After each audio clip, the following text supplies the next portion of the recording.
The city of Varel Prime shimmered beneath two suns, its towers glowing like molten glass.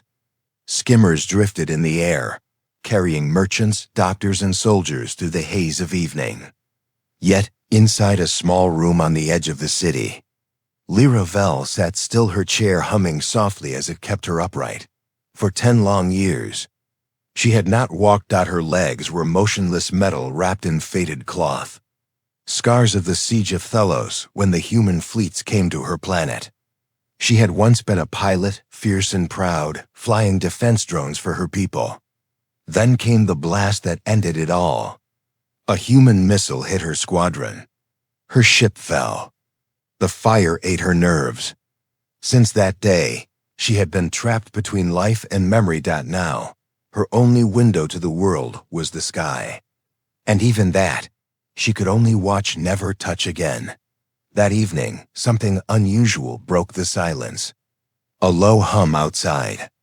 Not the city's usual traffic noise, but something slower, older. A hover cart rolled to a stop before her door.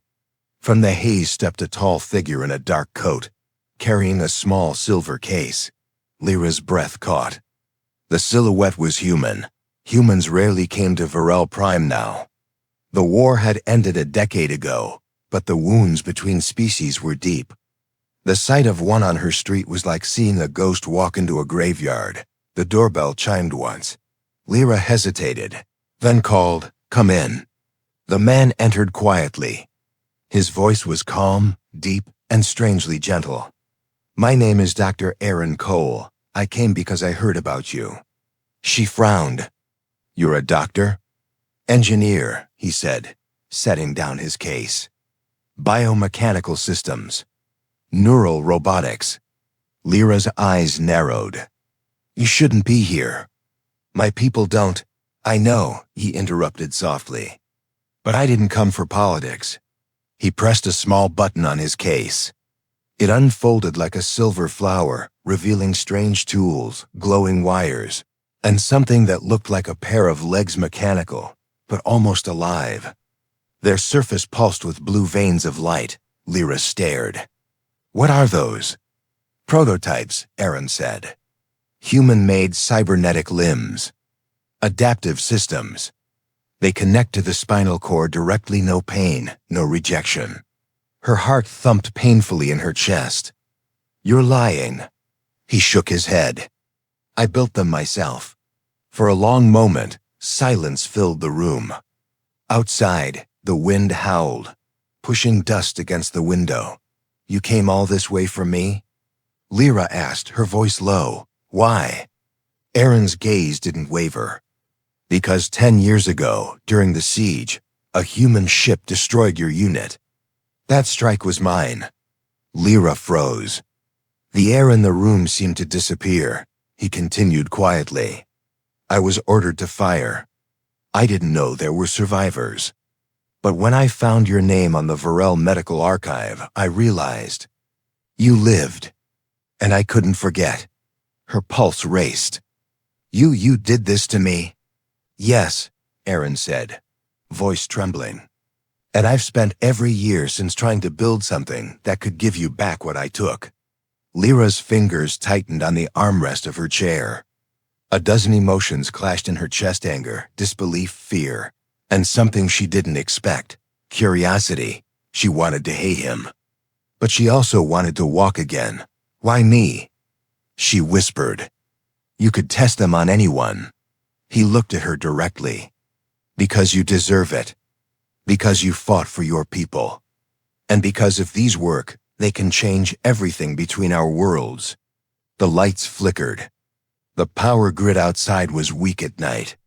In the dim glow, the robotic legs seemed to breathe, tiny fibers shifting like living muscle. Aaron stepped back. "Let me show you what they can do." He touched a small control pad. The legs moved smoothly, gracefully. They stood upright on their own, balancing perfectly. Then, at a gesture from him, they took a single step forward. Lyra gasped. The sound of that single step echoed louder than any explosion she had heard in war. "You could walk again," he said softly. "If you'll trust me." Trust. The word felt strange. 10 years ago, trust died with the flames. But now, a human, her enemy, was offering her the one thing she wanted most in the universe: at her freedom. I don't trust humans, she said slowly. Not after what you did. Aaron nodded. You don't have to trust me. Just trust the chance. She looked down at her motionless legs, cold, lifeless, useless. Then at his strong, human, alive. For the first time in years, she felt something burn inside her again, hope mixed with fear. Outside, thunder rolled across the alien sky. Inside, two old enemies stood facing each other. One carried the scars of war. The other carried the guilt of the dot, and between them lay the future gleaming. Humming, waiting to be chosen, Lyra looked at the legs one last time. Then, in a voice almost too soft to hear, she said, "Show me." Aaron exhaled, eyes closing for a moment of silent relief. When he opened them, he whispered, "This is where it begins." Asterisk. The night outside was silent, broken only by the soft hum of the storm barriers. Inside Lyra's room, a strange blue light flickered. The air smelled of metal and ozone. Dr. Aaron Cole had opened his toolkit across the floor, neat rows of small, glowing instruments that looked part medical, part alien. Lyra sat quietly in her chair, staring at the robotic legs that gleamed under the pale light. For years she had dreamed of standing again, of walking across the city streets, of feeling the weight of her steps. Now that dream stood inches away, but it came from the man who had once destroyed her life. Her voice was steady, but cold. What happens if it doesn't work? Aaron didn't look up. Then we try again. Until it does. Lyra frowned. You talk like failure isn't possible. He smiled faintly. It is. But giving up isn't. Aaron knelt beside her chair and began scanning the base of her spine. His small device emitted a soft pulse of light. Lyra felt a tickle of energy through her skin, uncomfortable, but not painful. Your nerve endings are dormant, Aaron said quietly. But the signals are still there, buried deep. We can wake them up. You sound sure, she muttered. I've tested the system on myself, he replied. But never a full replacement. She stared. You mean, you've never done this on anyone else? He nodded. You'll be the first. Her stomach turned. So I'm your experiment? He met her eyes. No, you're my redemption. For a moment, the storm outside flashed lightning across the window. Lyra saw his face clearly for the first time, tired eyes, scars near his temple, hands that shook slightly when he touched the instruments. He wasn't a cold human soldier. He looked haunted. How did you survive the war? She asked suddenly. Aaron paused. Barely. My ship went down a week after the strike on your unit. I was rescued by a Varel doctor. He treated me when no one else would. I promised him I'd repay that mercy someday. He looked at her. This is me keeping that promise. Lyra wanted to speak, but the words stuck in her throat. So she stayed silent as he continued his work. After an hour, Aaron attached fine, flexible cables to the neural ports in her spine. The soft hum grew louder. A thin layer of nanogel shimmered as it made contact with her nerves. You'll feel a small surge, he said. It's your nervous system connecting to the interface. She nodded weakly. Just don't kill me. He smiled again, faint but sincere. I wouldn't dare. He pressed a sequence of buttons on his wrist device. The cables glowed blue. The robotic legs, resting beside her chair, began to twitch like something waking from a deep sleep. A wave of electricity shot through her back. Lyra gasped, gripping the chair. Her vision blurred as light flashed behind her eyes. Then she felt something. A spark. A connection. A sensation that had been missing for 10 long years at her toes. She could feel them. Her breathing quickened. I felt that. Aaron didn't answer. He was focused, adjusting controls with precision. The robotic limbs aligned perfectly with her body's frame. Tiny locks clicked, one after another, until they fused seamlessly. "Neural link stable," he murmured. "Blood flow balance normal. Heart rate high, but expected." Lyra swallowed hard. "Can I try moving?" "Not yet," he said.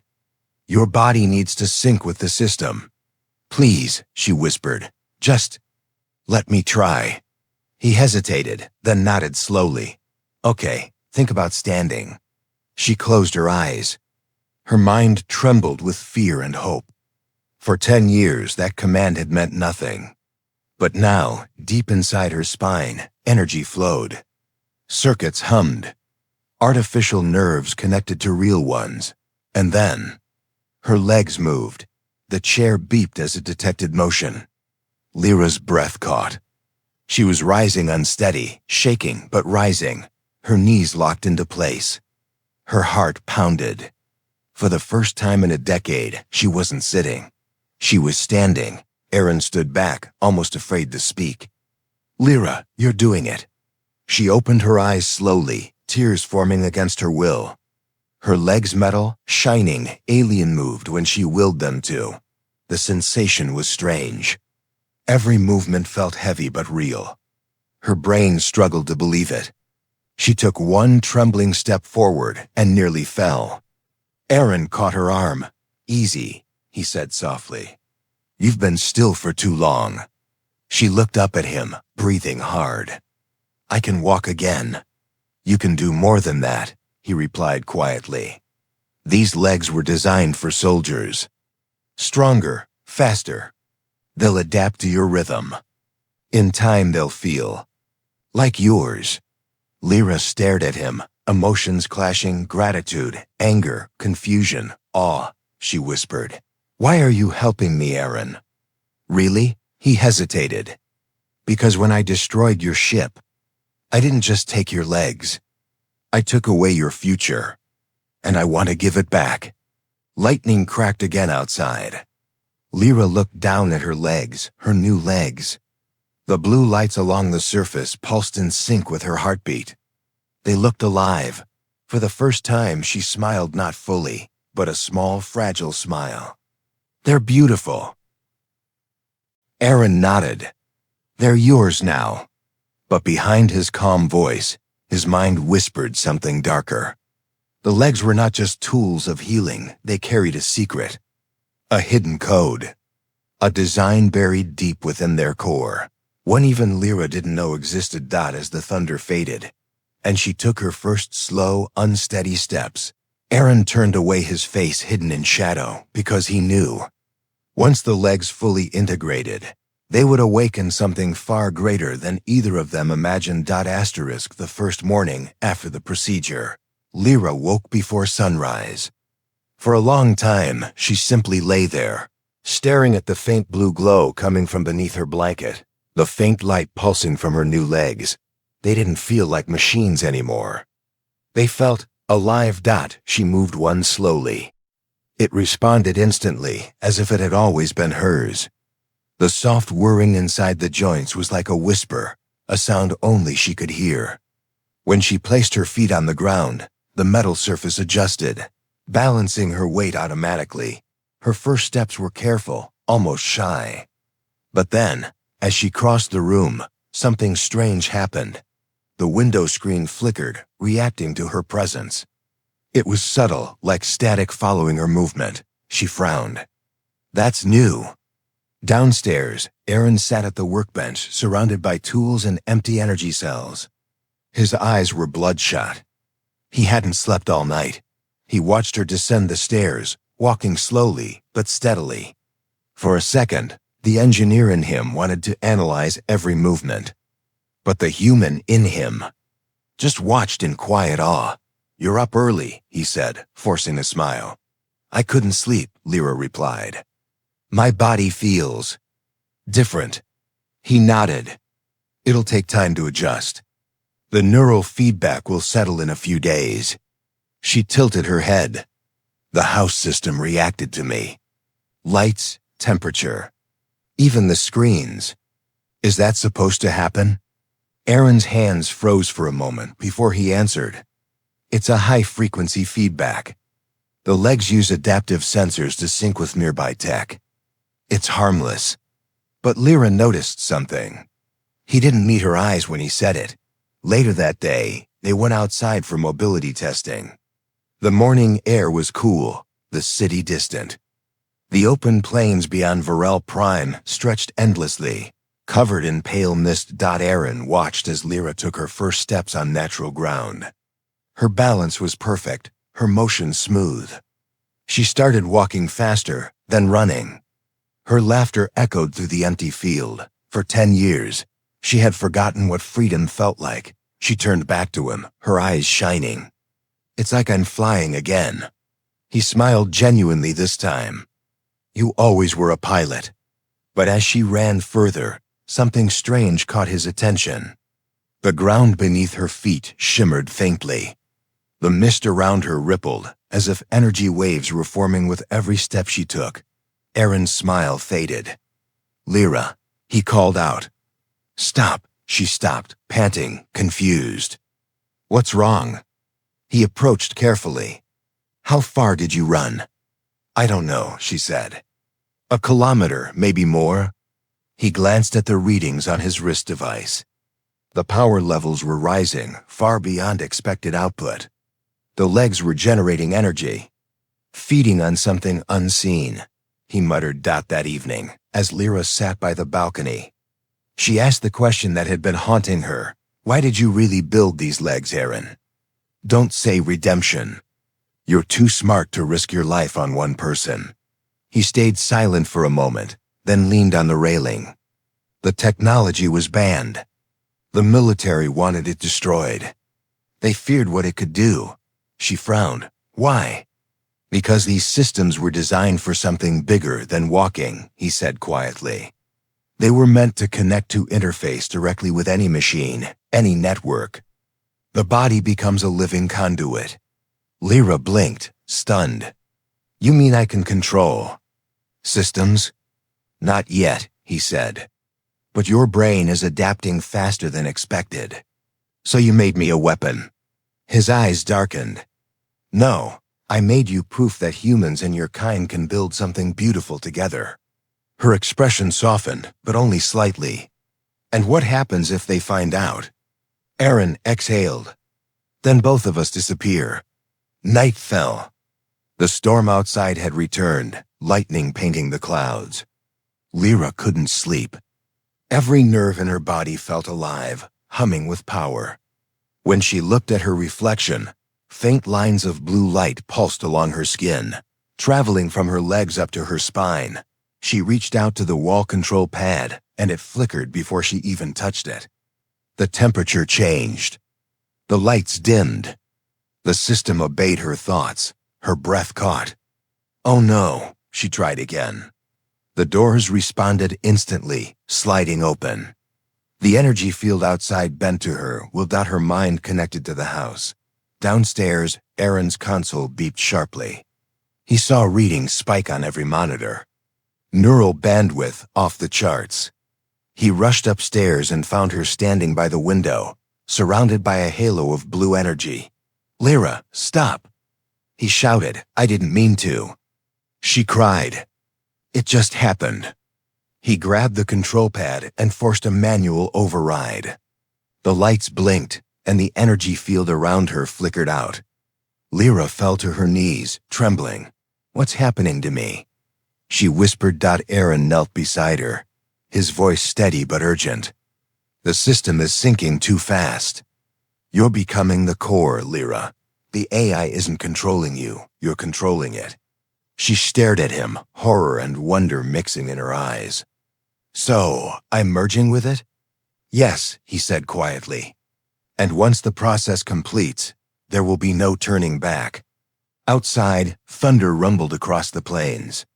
Inside, the power grid flickered across the entire district. Every connected system pulsed once, in rhythm with her heartbeat.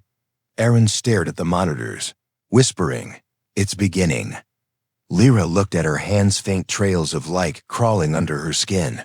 She didn't know if this was evolution. or the beginning of something much darker.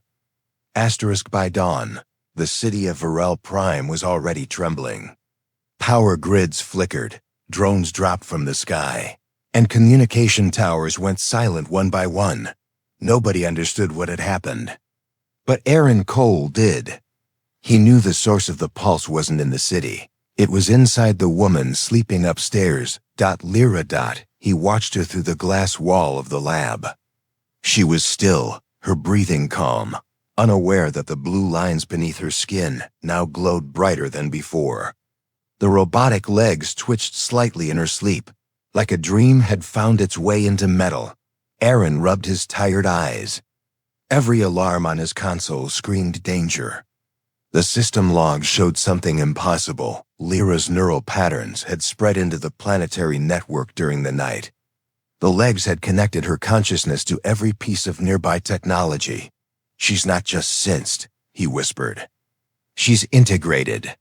He tried to shut down the link, but the command screen flashed red. Access denied. Primary mind ACD. Lyra's mind had locked him out. When she woke, sunlight spilled through the windows. She felt strange light and heavy at the same time. The air carried faint vibrations, like music only she could hear. Aaron spoke carefully. "You caused a global surge last night." Her brow furrowed. I didn't mean to." "I know," he said. "But your signal went beyond my control. The city's sensors traced it. They'll come looking." "Who?" she asked. He hesitated. "Both sides." By midday, military vessels were already moving. Across the skyline, black ships with red insignias hovered in formation. The Varel Defense Council had detected an anomaly of human design inside the city limits. To them, it was a weapon, and they wanted it. Lyra stood on the balcony, staring at the skies. "They're coming for me, aren't they?" Aaron nodded grimly. "They'll think I built a new human weapon. They won't listen." She clenched her fists. "Then we run." Aaron grabbed a small cube from his desk, a data core glowing faintly. "We can't go through the city. They'll block every route. But there's an old transit tunnel under the ridge. If we reach the outer zone, I can cloak your signal." Lyra looked down at her legs, still pulsing with energy. "You said the legs adapt to my rhythm. What happens if I push harder?" He gave her a warning look. "Don't. You're already linked to half the grid. If you push again, you might crash the entire network or worse." Her lips curved slightly. "Then let's hope I don't have to." They left just as the first ships descended. Drones scanned the streets, their beams cutting through smoke. Lyra and Aaron moved fast through the shadows. The air filled with the low hum of searchlights everywhere they went. Machines reacted to her presence. Street lamps flickered, doors slid open, and sensors glitched. The world seemed to recognize her. Aaron kept glancing at his wrist monitor. "Your influence is growing. The systems are bending around you." She didn't reply. Inside, she felt a rush of energy, almost intoxicating. For the first time in years, she wasn't helpless. The power in her legs felt limitless, terrifying, but alive. At the end of a narrow alley, Aaron stopped. "This way." He lifted a metal grate and pointed down into the dark tunnel. Lyra jumped first, landing effortlessly despite the drop. Her new legs absorbed the shock like it was nothing. Aaron followed, sealing the entrance behind them. The tunnel smelled of oil and rust. The faint echo of dripping water mixed with the distant hum of reactors. "Where does this lead?" she asked. "To the old outpost," he said. "I kept it hidden since the war." "Hidden from who?" He hesitated. "Everyone." As they walked deeper, Lyra noticed something glowing faintly on the tunnel walls, lines of blue light, almost like veins under the concrete. When she touched one, it brightened, responding to her. She looked at Aaron sharply. "This isn't natural." He sighed. "The old infrastructure used human tech. The energy you emit wakes it up. So, I'm the key?" "More like the spark," he said. But the system remembers you now. Her eyes narrowed. You're still not telling me everything. Aaron didn't answer, but the silence said enough. Suddenly, an explosion shook the tunnel. Dust rained from the ceiling. Voices echoed from above, mechanical, sharp, searching. Scan every frequency, one voice barked. We have human interference below Sector 9. Lyra grabbed Aaron's arm. They found us. He activated a device on his wrist. This way. He shouted. They sprinted through the tunnels, lights flickering behind them.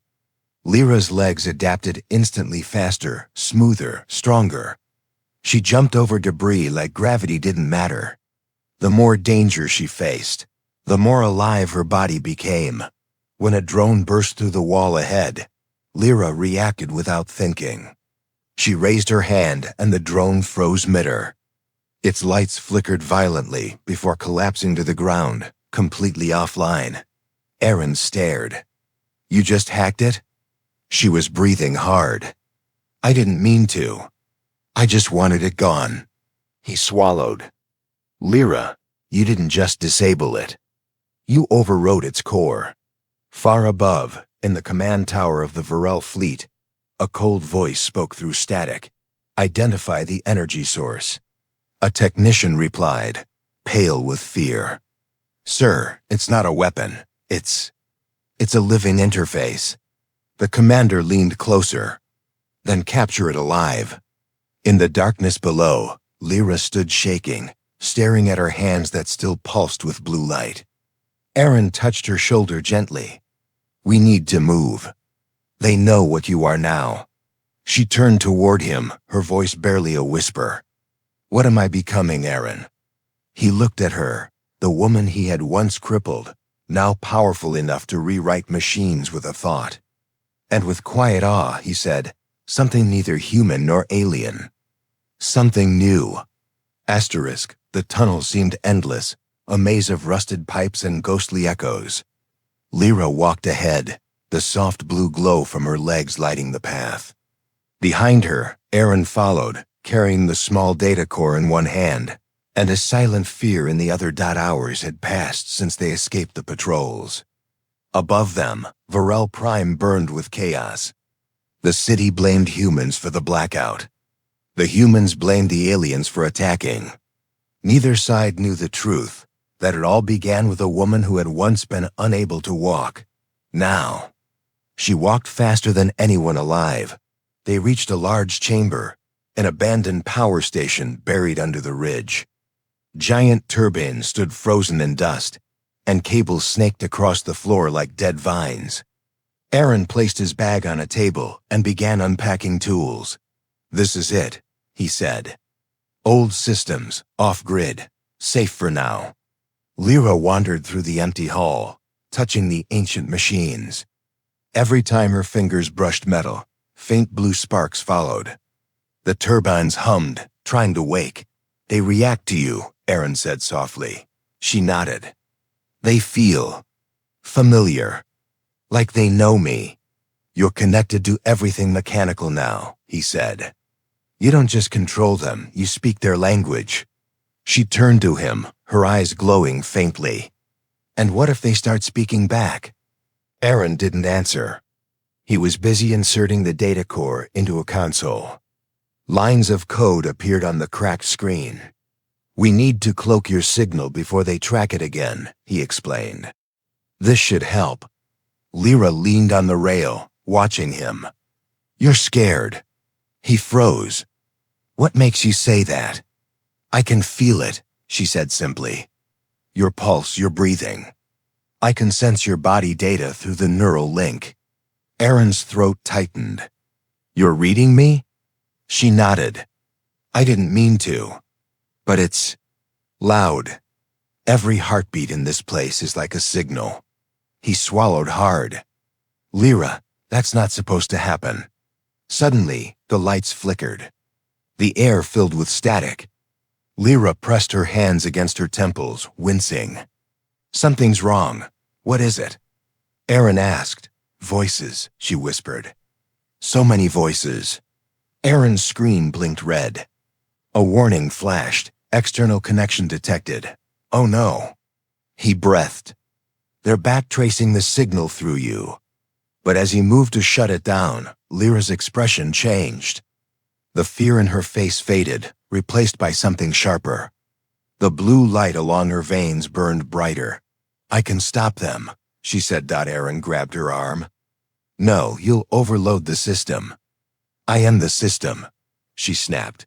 Before he could react, Lyra closed her eyes and reached out, not with her hands, but with her mind. In the orbit above the planet, a Varel command ship received the trace signal. Inside its control deck, alarms blared.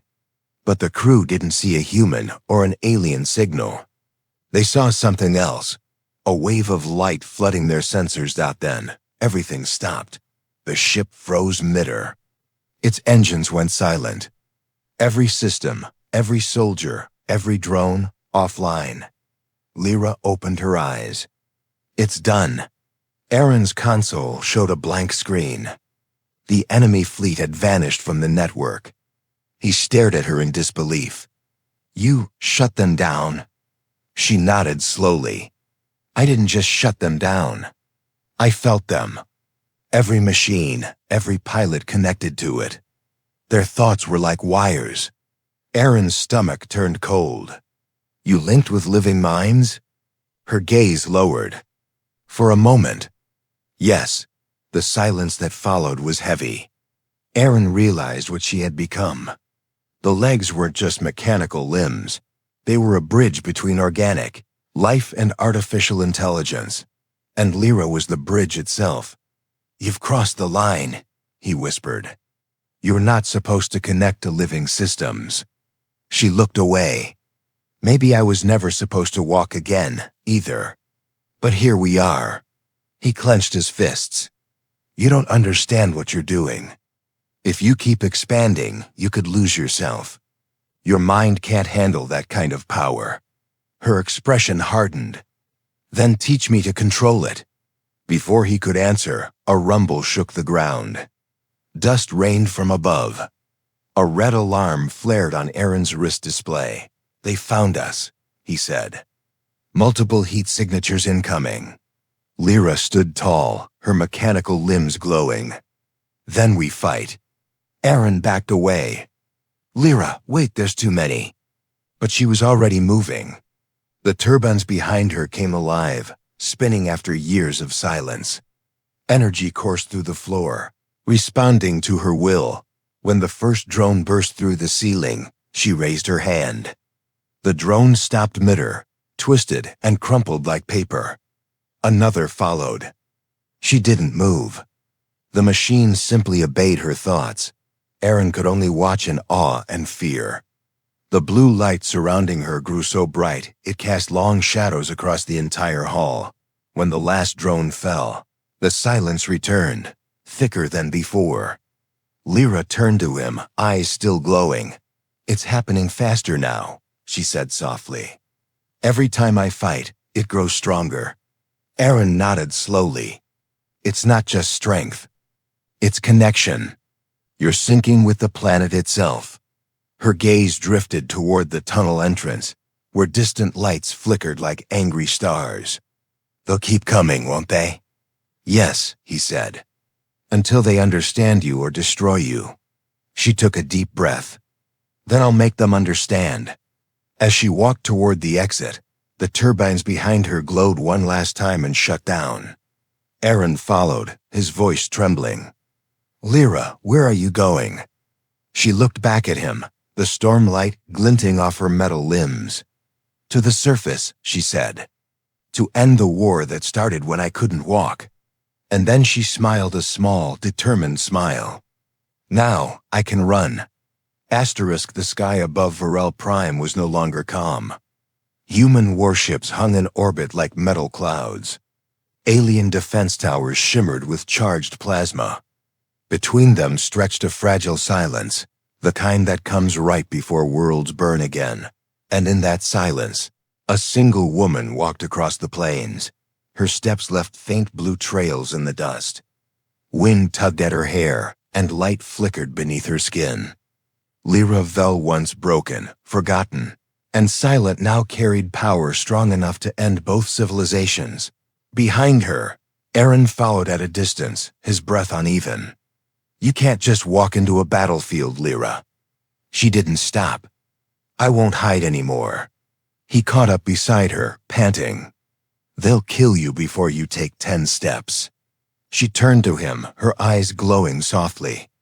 "Then they'll see what they tried to destroy."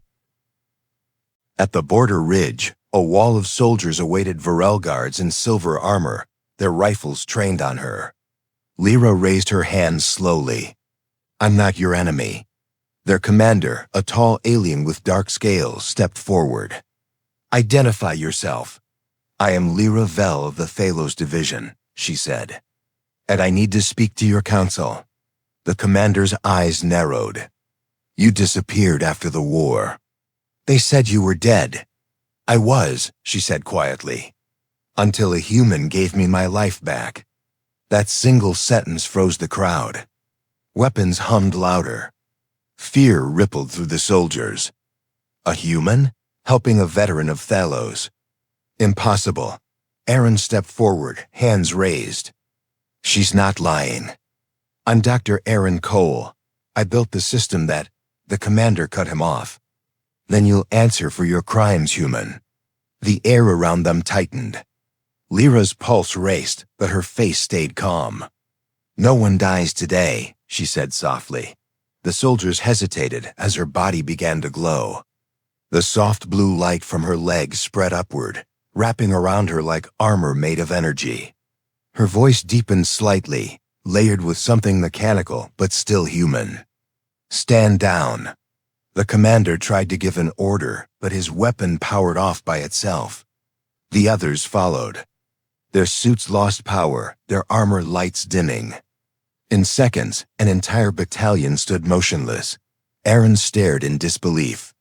"You didn't. You didn't even touch them." "I told them to stand down," she said simply. And the machines listened.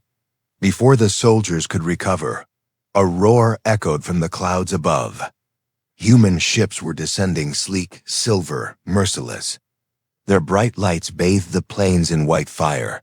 "They're going to attack." Aaron shouted. Lyra looked up. "No, they're afraid." A voice boomed from the ship's comms. "Unknown hybrid entity. Surrender immediately or face termination." Lyra didn't move. She looked at Aaron. "They see me as a threat.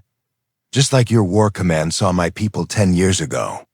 "They don't understand what you are," he said. She smiled faintly. "Then I'll show them." She closed her eyes. For a moment, silence. Then her body pulsed with light, brighter, stronger, spreading outward in waves. The ground trembled. Machines across the battlefield froze, then reactivated under her control.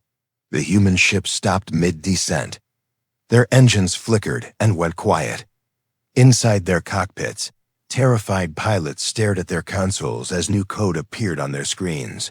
"Do not fear. We share one sky." On the ground, the Varel soldiers watched as their enemy ships hovered silently overhead. No fire, no missiles, just stillness. Aaron could hardly breathe. "You're linking them." "Both systems?" Lyra nodded slowly. "They were never separate, just disconnected." Then she spoke again, not with her mouth, but through every channel, every frequency across both species. Her voice echoed through metal and air alike. "You have fought for decades over fear. I fought too. I lost everything. But your machines, your weapons, your networks, they all speak the same language. The language of creation, of connection. And now so do I." She raised her hands, and light burst from her palms like sunrise breaking through storm clouds. "If you destroy me, you destroy the bridge between you.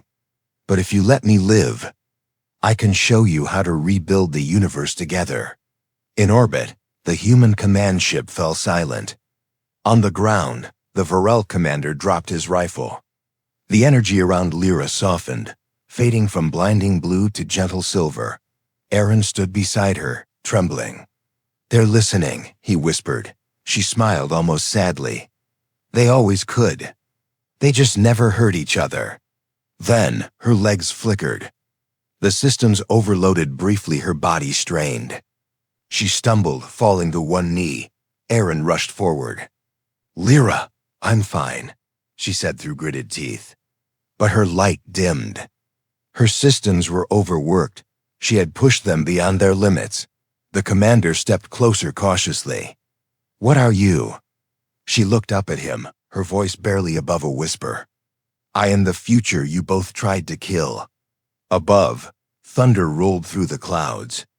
Human and Varel ships hovered in silence, neither side daring to fire. Aaron held her as she tried to steady herself. "You can't keep this up. Your body's shutting down." "I know," she said softly. "But maybe it's enough to make them stop." He looked up at the skies, the soldiers, the ships, the chaos that had paused because of one broken woman who refused to be helpless. "Lyra," he said, "you've already done more than enough." She smiled faintly. "Not yet. I haven't walked where I was meant to go." And then, as both armies watched, Lyra took another step forward, slow, powerful, defiant. Every camera, every drone, every ship recorded that single moment. A human and an alien standing together. The first bridge between two worlds. Asterisk, the plains of Varel Prime were silent again. Smoke drifted in the distance where ships hovered motionless, caught between fear and awe. The war that had nearly reignited only hours ago now hung on a single breath, the breath of a woman, who should have died 10 years earlier. Lyra Vel stood at the center of it all. Her mechanical legs shimmered faintly, lines of silver light tracing up through her skin. The world around her pulsed in rhythm with her heartbeat, as if the planet itself waited for her next command. Beside her, Aaron Cole tried to steady her trembling body. "You've done enough," he said softly. "You stopped a war." She shook her head weakly. "No, Aaron, I paused it. But if I die now, they'll start again. Humans will blame aliens. Aliens will blame humans. And nothing will change." Her voice broke slightly. "I can't let that happen." In orbit, human generals shouted into dead channels. The fleet's systems were still under Lyra's influence, locked, frozen, listening only to her. On the planet, the Varel Council watched her through their defense screens, afraid to move, afraid to shoot. Everyone waited. Then, a low hum rippled through the ground. Lyra looked down at her legs. They were glowing brighter, almost too bright. The blue veins along her body turned white, pure and blinding. Aaron backed away in panic. "Lyra, stop! Your neural core can't handle this much energy." But she smiled a calm, peaceful smile. "It's not just me anymore."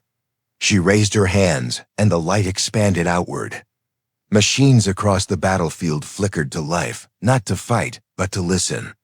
"You built weapons," her voice echoed, carried through every frequency. "But you never understood the power that made them connection. You taught machines to destroy, but they were always meant to unite." Her eyes closed. "Now they will." A soft wind brushed the field. The soldiers, human and alien, felt their suits lighten. Their weapons powered off. Their coms synchronized. For the first time in history, both species shared a single channel, hearing each other's voices without translation, without distortion. Lyra's consciousness spread through the network like dawn spreading over darkness. Every drone, every ship, every satellite pulsed once, then fell into perfect silence. Aaron watched the readings on his wrist console go wild. Neural links, energy levels, frequencies, all merging into one system. "Lyra, what are you doing?" He whispered. Her voice echoed inside his mind now, calm and clear. "You once said these legs were built for soldiers. But they were built for something greater. They were built to carry hope. You'll burn yourself out," he said, fighting tears. "You'll die." "Maybe," she answered gently. "But if I die connected, I won't really disappear." The clouds above began to glow, reflecting her light. Human ships slowly lowered their weapons. Alien towers dimmed their shields. In every cockpit, in every command room, soldiers heard her voice, not through speakers, but inside their own thoughts. You call yourselves different, but your fears are the same. Your pain is the same. Even your dreams sound alike. You've just forgotten that you began in the same dust, under the same stars. Her words carried warmth. The war fleets hesitated, then began shutting down their targeting systems one by one. Aaron dropped to his knees, watching the impossible unfold. She's rewriting their protocols. She's rewriting history. Then, suddenly, Lyra stumbled. The glow around her flickered. The connection wavered. Aaron ran forward, catching her before she fell. Her skin was hot to the touch, her eyes half open but glowing faintly. "You can stop now," he pleaded. "You've already saved them." She shook her head. "Not yet. I need to leave something behind. A link. That can't be broken." "Lyra, you'll die," she smiled faintly. "You gave me back my legs, Aaron. Let me use them for something that matters." Her body began to dissolve into light, first her legs, then her arms, until her whole form shimmered like glass. The energy rose higher, forming a radiant figure above the plains. The skies turned gold. The wind stilled. Every ship, every drone, every soldier lifted their gaze. "Walk together," her voice whispered through the light. "Not as enemies, not as machines, as living minds sharing one heartbeat." And then, with a final flash that stretched across the horizon, the light vanished. The silence that followed felt holy. Aaron stood alone in the field, his face wet with tears. Where she had stood, there was nothing but a faint imprint of glowing dust, and the soft hum of energy buried deep in the air. He whispered, "Lyra." But in the distance, the first rays of sunrise broke through the clouds. And a faint voice echoed inside his mind, "I'm still here." He looked up, and for a moment, he could swear the two suns of Varel Prime shimmered blue. Weeks later, peace negotiations began. The humans and Varel signed the Unified Accord, a treaty carried not by politics, but by shared memory. The networks of both civilizations merged into one, forming a vast communication web known as the Bridge. Its core code was written in a language neither species recognized. But Aaron knew it. It was Lyra's neural signature alive, humming, watching. Every signal that passed through the bridge carried her pulse, a quiet reminder of what she gave. Years later, children of both races played together on the restored plains. Sometimes when the wind was right, they swore they heard a woman's laughter echoing faintly through their devices, voice gentle and proud. And if you stood close enough, you could still see the faint outline of footsteps blowing softly in the ground, leading toward the horizon, footsteps that never faded. Footsteps of the woman who walked her last step into eternity.